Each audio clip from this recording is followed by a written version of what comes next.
porque tenemos que adelantar mucha materia, ¿ok? Entonces, ¿cuántos están ya aquí? Ya 13 participantes. Bueno, luego vamos a tomar lista, ¿no? Pero adelantemos. Traten de ser más puntuales, ¿no?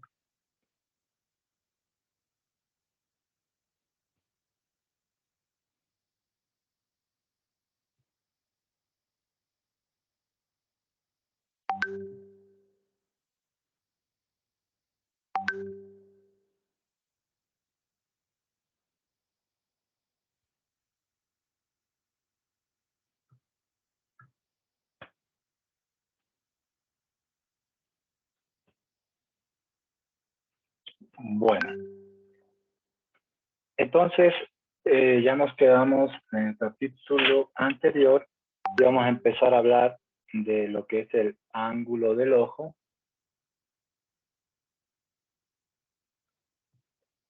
Y aquí lo que quiero que tengan en cuenta es, porque este ángulo del ojo tiene mucho que ver con la enfermedad que se llama glaucoma.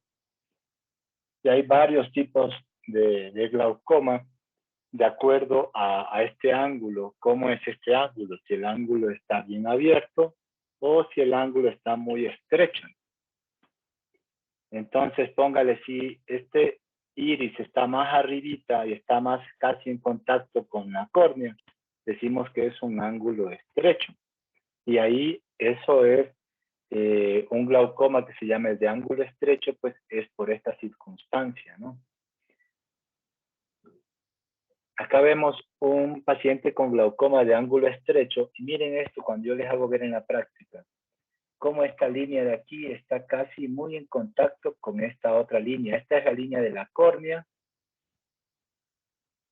y esta es la línea del iris y del cristalino. Miren que está bien pegadito, entonces no hay mucho espacio en la cámara anterior del ojo. Y en estos pacientes lo que se hace es esto que se llama, si ven estos huequitos aquí, se llaman iridotomías con láser, y miren cómo inmediatamente se abre más el ángulo, ¿no? En los dos casos, tanto en el derecho como en el izquierdo, ¿sí ven? Este glaucoma de ángulo estrecho no es muy frecuente en nuestro medio, sin embargo, el más frecuente es el glaucoma de ángulo abierto. En este glaucoma de ángulo abierto no se sabe la causa, por qué, si incluso se le ve el trabéculo, este es el trabéculo del ángulo, por donde pasa el humor acuoso. La mayoría de veces, esta es la vía ubioescleral, la otra zona por donde se drena el humor acuoso, pero la mayoría del líquido se drena por aquí, por el ángulo camerular, por el trabéculo, ¿no? Entonces, en el glaucoma primario de ángulo abierto, el ángulo está normal, sin embargo, el paciente tiene presiones altas. ¿Mm? Y entonces, ese es el problema de ese tipo de glaucomas, porque en el de ángulo estrecho podemos hacer algo. Como ven, aquí estos puntitos de aquí son hechos con láser, es el mismo paciente, sin los puntos y con los puntos, ¿no? Bueno, también es importante hablar a grosso modo de la retina, porque ustedes no van a hacer especialidad, no sé lo que quieran, pues ya se van compenetrando en estos términos. Y la retina, pues, es una lámina delgada, semitransparente, que tiene 10 capas, ¿no? 10 capas, y yo, por supuesto, que no les voy a tomar el nombre de todas las capas, pero sí quiero que quede algo bien en claro en su mente. Es que dentro de estas 10 capas, 9 conforman el neuroepitelio. Cuando decimos neuroepitelio, decimos que son múltiples células nerviosas, y la 10ª capa es el epitelio pigmentario. Viendo acá en este esquema, sí me están viendo el puntero, ¿verdad? Sí, doc. Ya. Entonces, viendo aquí en este esquema de acá, aquí tenemos la esclera. Esto de aquí sería, pues, la coroides. Y acá ya viene el epitelio pigmentario de la retina, que son estas células cuboideas. Y esta de acá es el neuroepitelio. Son alrededor de 9 capas las otras que conforman. Son puras neuronas, como vemos en este mejor esquema. Entonces este es el epitelio pigmentario que está en contacto con la coroides. La coroides, ¿se acuerdan que era la parte vascular, no? Entonces hay varias patologías donde aquí este epitelio pigmentario se va dañando. Una de ellas es la degeneración macular relacionada con la edad. Y entonces elementos vasculares de la coroides empiezan a quedarse aquí en la retina, como vamos a ver cuando veamos este capítulo. A ver, ¿quién se acuerda de estas células especializadas de la visión? Aquí tenemos los conos y estos de acá pues son los bastones. Después de los conos y bastones vienen otras células, células horizontales, y de acuerdo a cómo se van localizando en la retina, se les van poniendo nombre a estas capas, ¿no? Entonces, quiero que se recuerden del epitelio pigmentario y esto de aquí para acá, las 9 capas restantes serían el neuroepitelio. De las 9 capas, quiero que se recuerden de conos y bastones, y quiero que se recuerden de estas células ganglionares, que si ponemos en esquema, pues serían las que están más pegadas aquí a la parte interna del ojo, que aquí estaría pues el vitrio y el humor vitrio. Acuérdense, ¿no? Estas células ganglionares son importantes. Miren cómo va la comunicación. Y toda la información va por las células ganglionares, que sus axones, los axones de estas células ganglionares, mire qué van a formar. Algo muy importante, pues, que es el nervio óptico. ¿Ya? Entonces, estas células ganglionares son las que se dañan al pasar aquí en esto de la esclera, y es lo que se denomina el glaucoma. Entonces, se ha confirmado que el tener una presión mayor a 10, mayor a 20 milímetros de mercurio, puede hacer que estas células ganglionares empiecen a morir, porque son las que están más pegadas, tienen bastante relación aquí con la esclera, y entonces al haber mayor presión, ustedes se imaginan, les da menos oxígeno y se empiezan a morir esos axones y a morirse esas células ganglionares. Y esta es la razón por la que se da el glaucoma. Entonces, recuerden que de las 10 capas, las capas que están más superficiales, pues, es la capa de fibras nerviosas. Ahora, sí.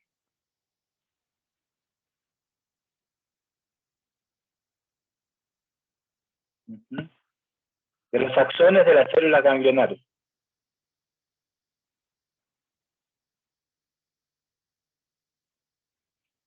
No. La siguiente capa, la que sigue, es la membrana limitante interna, que no es como un recubrimiento nomás. Ya, miren, aquí está justo el esquema. Células ganglionares, y de los axones de estas células ganglionares se va a formar el nervio óptico, ¿no? Muy bien, doctora. ¿Quién habló? Muy bien, Camila. Está bien que así interactúe. Bueno. Entonces, acá dijimos... Yo tengo una consulta. Sí, dígame. En el libro nos mencionaba que dentro de estas capas de la retina, los conos son los que van a permitir la visualización de los colores. Mi duda es, en el caso del daltonismo, o sea, ¿estos no van a estar presentes o no, sí van a estar presentes, sino que hay varios tipos de conos. Hay para color amarillo, azul y rojo, ¿sí?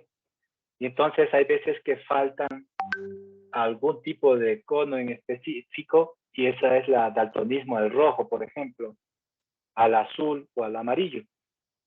Eso es lo que suele pasar. No es que deja de haber totalmente conos. Sí hay una enfermedad que es muy poco frecuente donde no hay conos. Y también hay otra enfermedad que ya vamos a ver un ejemplo luego, donde los bastones casi no hay o hay ausencia total de bastones. Los conos, ¿para qué visión decía que ayudaban los conos, doctor? Para la visión de los colores, doctor. Muy bien, Brian, para la visión del día. Y los bastones ayudan en la visión nocturna. Entonces, los bastones, la mayor cantidad de conos de toda la retina está en la mácula. Acuérdense. Y el lugar de la mácula donde más conos hay es exactamente en la fóvea. Los bastones hay en toda la retina, pero de preferencia o con mucha mayor cantidad están en la periferia de la mácula. Y entonces, ¿qué pasa cuando hay en la noche? ¿Qué pasa con la pupila? Entonces la pupila se dilata y ahí usamos más para ver en la noche. A propósito, se dilata para que la luz, lo poco de luz que entre, actúe con los bastones. Ahora entienden por qué se dilata la pupila, ¿no? Bueno, el grosor de la retina es alrededor de 0.1 milímetros acá, cuando ya está bien pegadita casi al cuerpo ciliar, ¿se acuerdan? Esa parte se llama la oro serrata, ¿no? Y ya más en el polo posterior, ¿no? Polo posterior a esta parte acá de la mácula, acá mide alrededor de 0.56. Es más gruesita. Pero aquí en la fovea realmente disminuye el grosor a veces hasta un 0.2. ¿Y por qué era esto? Porque justo ahí en la fovea, primera cosa, como es la zona de mayor sensibilidad, si se dan cuenta, aquí no hay casi vasos sanguíneos. Porque si hubiera muchos vasos sanguíneos aquí no tuviéramos buena visibilidad. Y segundo, las 6 capas que quedan hacen que sea más fina y son principalmente las capas, como quien dice, las más importantes para la visión central, para la lectura. ¿Ya? Aquí vemos, como yo les decía, un ojo izquierdo, donde vemos, si nos ponemos aquí, por ejemplo, un hombrecito que yo ponga. Aquí está la nariz del hombre y estas son sus orejas. Acuérdense que la mácula queda hacia temporal. Entonces, esta es la mácula, el área comprendida entre las arcadas vasculares temporales, superiores e inferiores. Todo esto es la mácula y la zona que cambia de color porque son menos capas es la fovea, ¿no? Y la foviola es la parte más central. ¿Ya? Y acá tenemos un ojo derecho. Si yo en el examen les pongo esta foto y les digo, descríbame si es un ojo izquierdo o derecho, yo para ver si la foto del doctor me la ubicó bien o me está haciendo una pasada, tengo que ver que la fovea, si yo trazo una línea horizontal, casi siempre la fovea, cuando está bien la foto, está a inferior, ¿no? Miren, una línea horizontal, la fovea está inferior. Miren, acá también. Está inferior en relación al nervio, ¿no? Si esta fovea estuviera acá arriba, yo diría, el doctor me quiere hacer caer porque la foto está puesta al revés, ¿ya? Entonces aquí lanzamos, esta está casi al mismo nivel, pero es un ojo derecho, ¿no? Bueno, acá tenemos otro ojo derecho. Y aquí están los elementos que les decía, toda esta parte es la mácula, la perifovea, la fovea y la foviola, que es ya más interna. A mí me interesa que ustedes, cuando yo hable de la retina central, se acuerden que yo estoy hablando de la mácula. Cuando yo mencione en las próximas clases, tiene una afección en retina central, ¿ustedes se acuerdan? El doctor está hablando de la mácula. Cuando diga tiene una afección en retina periférica, es el área que está fuera de la mácula, ¿no? Este esquema es muy bonito. Aquí vemos la esclera, la coroides, el epitelio pigmentario. ¿Cómo se llamaban las 9 capas que siguen? Rapidito. Neuroepitelio. Neuroepitelio. ¿Cuántas capas había aquí en la zona de la fovea? 6. 6. ¿Tiene muchos vasos sanguíneos o no? Es la vascular. O sea, vascular. Avascular. Muy bien. ¿Y este qué ojo será? ¿Izquierdo o derecho? Derecho. Derecho. Derecho. Muy bien, muy bien. Así estamos chéveres. Doc, yo tengo una duda. Sí. ¿La A foviola ver. es la que tiene las 6 capas o es la fobia? Porque yo No, leí- ya la fobiola es cuando ya están las 6 capas. En la fobia miren que hay unas partes también que todavía tiene algunas capas, ¿sí ven? Pero exactamente en la fobiola es cuando ya tenemos las 6 capas. Dígame, doctor, de todas formas, ¿qué leyó usted? yo leí que o sea, la fobia era el adelgazamiento de la capa nuclear externa. O sea, además se refería a esa capa, por eso tenía dudas. Es que ya se empieza a adelgazar, mire. ¿Sí ve, no? No es que es un cambio así a rajatabla como un barranco, ¿no? Va poco a poco. Miren, este examen que les voy a mostrar es uno de los que más usamos en oftalmología. Y es así como un esquema que hacemos aquí de estas capas de la retina.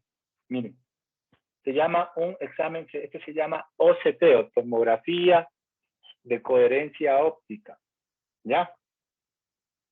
Entonces, aquí tenemos como el esquema, pero estas son fotos reales con este examen. Aquí tenemos entonces el epitelio pigmentario de la retina y aquí tenemos las 9 capas que siguen. Entonces, ¿qué puede pasar? Aquí viene a actuar alguien que es el enemigo de la retina, aunque no lo crean ustedes. Se llama el vitrio. Aquí, la última capa que teníamos que está pegada a la retina es la membrana limitante interna, ¿sí? Y pegada a esta capa hay algo que se llama la hialoide del vitrio. Porque el vitrio no es solo una gelatinita que está ahí, tiene su capita, es como una funda. Y miren, aquí en este paciente, que lamentablemente se ha pegado mucho aquí en la hialoides del vitrio y le ha provocado un agujero macular. ¿Por qué es macular? Porque está justo en la mácula y para mala suerte justo en la fovea. Es decir, que aquí se quedó mucho. Lo que pasa es que el vitrio es una gelatina con su capa que es como una pasa. ¿Qué pasa con la pasa con el tiempo? Se va arruchando, ¿verdad? Haciéndose más pequeña. Y eso pasa también en nosotros los seres humanos. Con el tiempo nuestro vitrio se va haciendo pequeño y miren cómo se va despegando de las capas de la retina. Y aquí pues son los premiados que el vitrio ha estado muy adherido y se hacen estos agujeros maculares. Miren acá. Acá ya hasta que se le quiere desprender. ¿Sí ven? Y se han inventado algunas soluciones que hacen que como que se disuelva un poco, pero hasta ahorita no tenemos una 100% confiable que alguien que esté así, por supuesto que estos pacientes van a tener recontra mala visión. O sea, pueden ver a los lados, yo quiero que se tapen un ojo y se pongan el puño delante así del ojo como estoy haciendo yo. Y así es como ve un paciente con una alteración a nivel de la fobia, ¿no? Ve una imagen central y a los lados puede que sí vea, pero ahí en el centro no. Con estas capas así levantadas tampoco va a ver bien. Miren, este es un examen OCT más antiguo que como podemos ver aquí que debería ser un pupo, ¿se acuerdan? El pupo en la fobia, ¿qué vemos? Que hay líquido, ¿no? Hay quistes. Esto se llama edema macular, hay agua, ¿ya? Y miren, por lo general en un fondo de ojo, ¿qué ojo es este? Derecho. Derecho. Derecho. Muy bien. Por lo general, miren que aquí no debe verse nada ni estos puntos rojos, que son microhemorragias, ni estos puntos blancos. Estos puntos blancos, cuando se den en una retina, especialmente de un diabético, esto es agua en las capas de la retina. Para que no se olviden, esto del edema es como, ¿se han visto ustedes cuando hay humedad en las casas y se levanta la pintura, se hace así como más gruesa?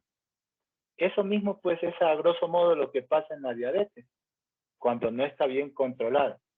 Se hace esa humedad y por supuesto pues que esto va a causar mala visión. ¿Ustedes creen que este señor con este edema en la fobia va a tener buena visión? No, no, por supuesto que no.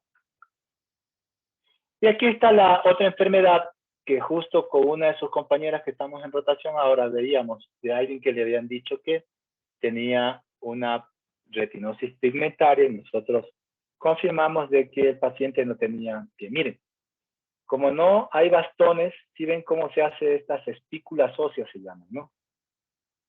Y están en la periferia. Entonces este paciente no tiene visión nocturna. Bueno, ahora hablemos del apéndice del ojo, que es el vitrio. Aquí en este esquema se ve bien chévere cómo esta funda está adherida. Miren, acuérdense de los lugares. Cuando yo pregunte, ¿el vitrio dentro del ojo se adhiere en qué partes? O sea, ahí está más sujeto. Como decir que yo pongo una tienda de campaña, hay unos lugares donde está más sujeta la tienda de campaña. Y así es el vitrio, ¿no? Hay unos lugares dentro del ojo donde está más pegado. Recuérdense en esto que nos va a servir para lo que vamos a ver posterior. Está pegado en la periferia, en la oro serrata, miren, aquí cerca al cuerpo ciliar, en los 360 grados, ahí está más pegadito el vitrio, ¿ya? Otro lugar donde está más pegado es en los vasos sanguíneos, aquí especialmente de la mácula. Otro lugar donde está más pegadito es aquí en la perifobia, en la fobia, y miren el vitrio cómo se porta tan mal la gente, que también le da un recontra besito aquí a la fobia, a la fobiola. ¿Sí ven? Y entonces, aquí es, lamentablemente, cuando este vitrio se empieza a degenerar, se hace más pequeño, se empieza a desprender y ahí es que empieza a producir problemas el vitrio. Miren, por ejemplo, el vitrio es el causante de la mayor parte de los desprendimientos de retina. Miren, ¿por qué? Póngale, el señor recibió el golpe contuso.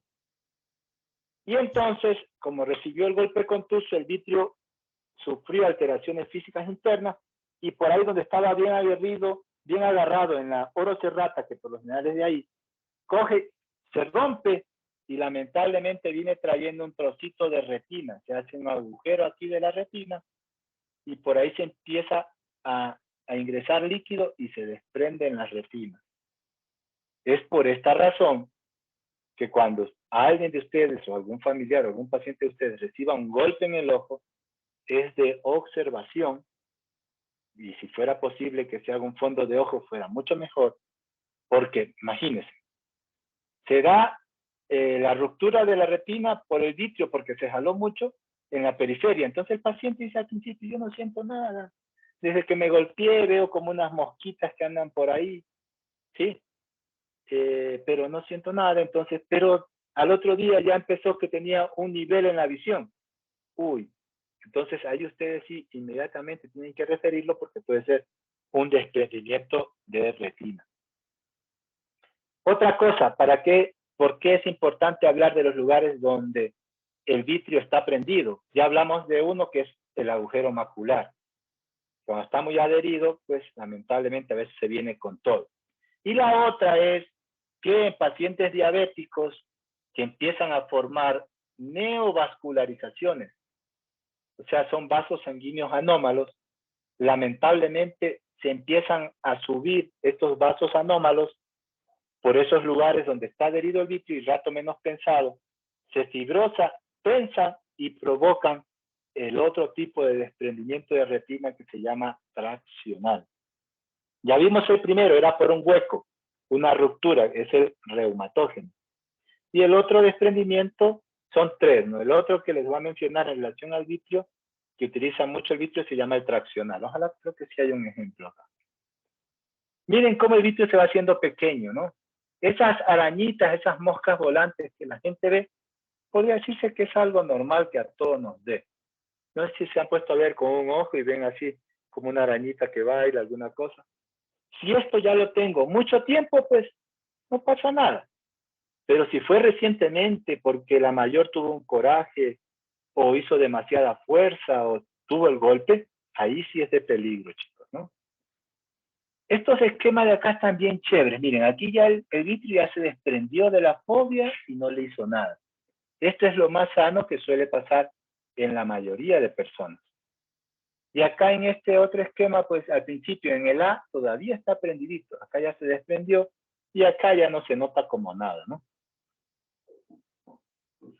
Estas son las moscas volantes que los pacientes suelen ver a veces cuando el vitrio empieza a degenerarse. Se hacen como esos acúmulos de células, pero no es algo malo. Acá tenemos otros. ¿Cómo se llamaba esta patología? A ver, ya empecemos a hablar en términos médicos, términos oftalmológicos.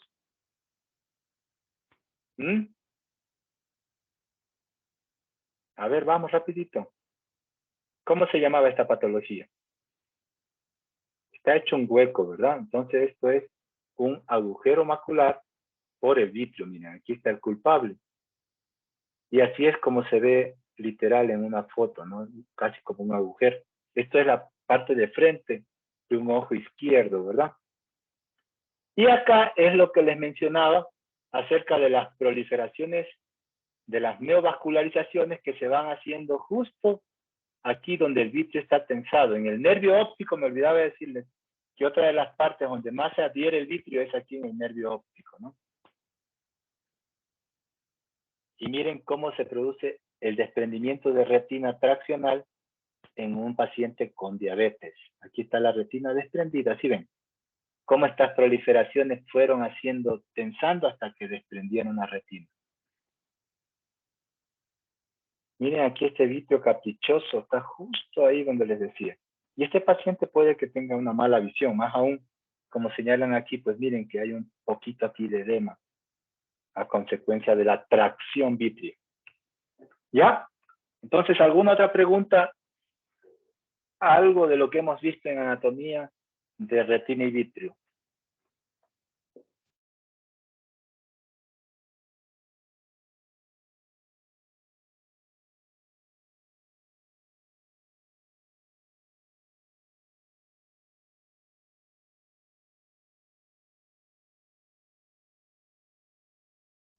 Sí es importante.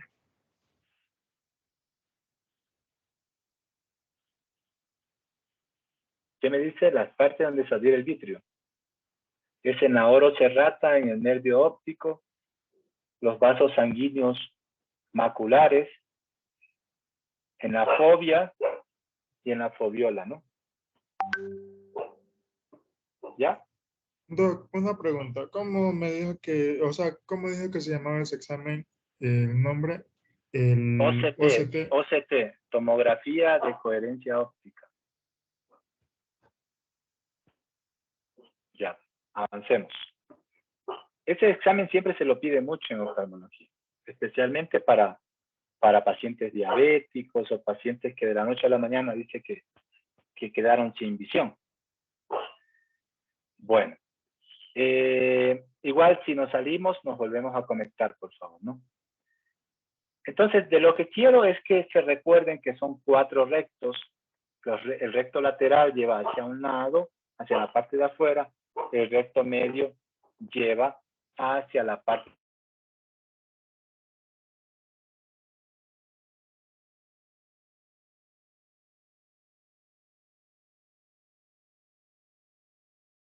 que atrapan en un trauma ocular.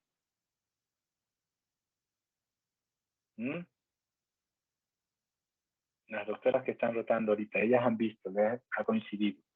Es el recto medio, ¿verdad? No, disculpe, ¿puede repetir? No sé, se entrecortó. Ajá. Ya. Estamos hablando de los músculos que más se suelen afectar en el trauma ocular. Entonces, acuérdense que la pared inferior es la que más se lesiona y este músculo recto inferior es uno de los que más se queda atrapado acá y el otro era el recto medio, ¿sí? Porque aquí esta pared son bien finitas, ¿ok? Este era el que decíamos que tenían que tener cuidado de no sonarse la nariz. Bueno, a ver, ¿cómo se llaman las doctoras que están ahorita rotando? Ya me olvidé el nombre. Yo, doc. Y María Guamán. María Guamán, ¿quién más? Doménica Jami, doc. A ver, Doménica, creo que, a ver, con la Dome creo que estuvo el sábado, ¿verdad? No, doc, María. Ah, la señorita Guamán fue que estuvo, ya. Señorita Guamán, ¿qué pasaba con ese paciente? ¿Qué tenía? ¿Qué molestia tenía? Con el de que tenía el golpe el niño. No, el viejito. ¿Cuál? ¿Cuál de los Que dos? decía que veía doble, el viejito del oriente. Ya me acordé. Ya, el señor decía que había estado dando una conferencia y que se comenzó a sentir mal y que veía doble, pero que al taparse un ojo, esto le calmaba. O sea, ya no veía doble.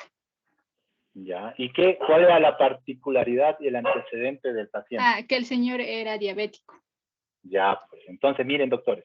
Ya la doctora ya aprendió que en su rural, cuando llega un paciente diabético y que vea doble, pues una de las causas es que este recto lateral, ¿sí? El sexto par, esté con una paresia, ¿no? Una alteración del nervio. Y esto por lo general es transitorio, ¿no? Entonces, ¿qué pasaba? El paciente veía doble porque como no estaba actuando bien el recto lateral, el ojo se le metía, se le iba hacia adentro porque el recto medio estaba bien. Esto es como puras riendas, esto de los músculos, ¿no? Ya. En los niños que tienen estrabismos, por lo general, este músculo vuelta al recto medio está más hipertrofiado, está gruesote, entonces los niños tienen que llevar los ojos para adentro, ¿ya? Y ya van a aprender también en este capítulo por qué se da eso. En este curso de oftalmología. Bueno, entonces estas patologías pues se llaman estrabismos, ¿ya? Ahora, también con la doctora ya empezamos a ver algunos términos que quiero que ustedes se acuerden. En este paciente, sin hacerle ninguna maniobra, yo veo claramente que este ojo, el ojo izquierdo está fijando al frente y el ojo derecho se va hacia afuera. Entonces, el término aquí se llamaría una exotropia. Si los dos ojos estuvieran alineados, que yo veo aquí un puntito en la pupila con la lamparita, el uno y el otro, si están alineados, yo digo que está en ortotropia. ¿Sí? Si está para adentro, ¿cómo se llamaría? Endotropia. ¿Sí? Esa es la forma adecuada de describir los estrabismos. Bueno, pero ustedes con que digan paciente con estrabismo, está bien. No pasa nada. Bueno. Ahora hay otras que se llaman forias. Que el paciente uno le ocluye un ojo, el derecho, el izquierdo con el pulgar, y a lo que uno le hace estos movimientos de oclusión y desoclusión, él sigue alineado, decimos que está en ortoforia. Pero si a lo que uno ocluye y desocluye un ojo con el dedo pulgar, y él, por ejemplo, a lo que yo desocluí este ojo, vi que el ojo se fue para adentro, significa que él estaba en exoforia. ¿Ya? Bueno, son términos más de especialidad, pero sí tienen que saber un poquito, ¿ya? Bueno, eso es lo que quiero que ustedes se acuerden de estrabismo. Ahora vamos con lo de párpados, que en esto vamos a tener más interacción en este curso. Acuérdense que los párpados van a tener, pues por lo general son 5 capas en general, ya en especialidad son 7, especialmente el párpado superior, pero ustedes acuérdense de 5 planos, ¿ya? La capa cutánea de los párpados, que es una capa muy elástica, la piel del párpado, pues es una piel que sí tiene sus vellosidades, una piel con glándulas sudoríparas, y luego de esa capa cutánea tenemos una capa de un músculo, que es el orbicular del ojo. A ver, ¿quién se acuerda cuál es el nervio que se encarga de darle inervación al orbicular del ojo? El nervio facial. El séptimo. Muy bien, doctores, muy bien. Entonces, si hay una parálisis facial, pues este párpado, pues no va a tener un buen cierre, porque el músculo orbicular es como un esfínter igual. Entonces, ¿qué pasa con estos pacientes? Suelen a veces tener el párpado inferior caído. ¿Ya? Después de que viene la capa muscular, viene una capa de tejido conjuntivo laxo. Luego viene el tejido fibroso, los tarsos palpebrales. Esto de aquí es cartílago en realidad, ¿no? Y luego viene la capa mucosa, que es la conjuntiva palpebral, que ya hablamos el otro día, la clase anterior. Aquí tenemos esquemas de patologías cuando está este músculo orbicular de los párpados en una parálisis facial, pues está afectado. Vemos este signo que el paciente se llama lagostalmo. Si ven que el paciente se le dice que cierre el ojo y este de aquí no lo cierra. Entonces, él tiene una parálisis facial de este lado. Y por esta razón, esto blanco que se ve se llama lagostalmo. El paciente, por no cerrarlo bien, puede hacérseles úlceras en sus córneas. Y ustedes, pues, tienen que mandar lubricantes espesos cuando tengan un paciente, un familiar o un paciente con parálisis facial, ¿no? Listo. Este es un paciente mío que igual uno le dice que cierre el ojo y si ven, aquí hay lagostalmo. Entonces ustedes ya van a aprender a tratar esto con geles, lubricantes espesitos, ¿no? Por lo general sí responden estas parálisis a los tratamientos de acupuntura, con compresas, con ultrasonidos, sí hacen que se mejore, la mayoría, ¿no? Bueno, y otra cosa que quiero ya hablamos sobre las parálisis faciales, ahora también quiero que tengan en cuenta que aquí en estas, bueno, ahí vamos a dejar, ya se va a acabar. Y ya mismo se acaba. Nos Hoy volvemos no se acaba. menos de Hoy un no se acaba. Ya, entonces ahí paremos y nos volvemos a conectar, ¿ya? Sí, doctor.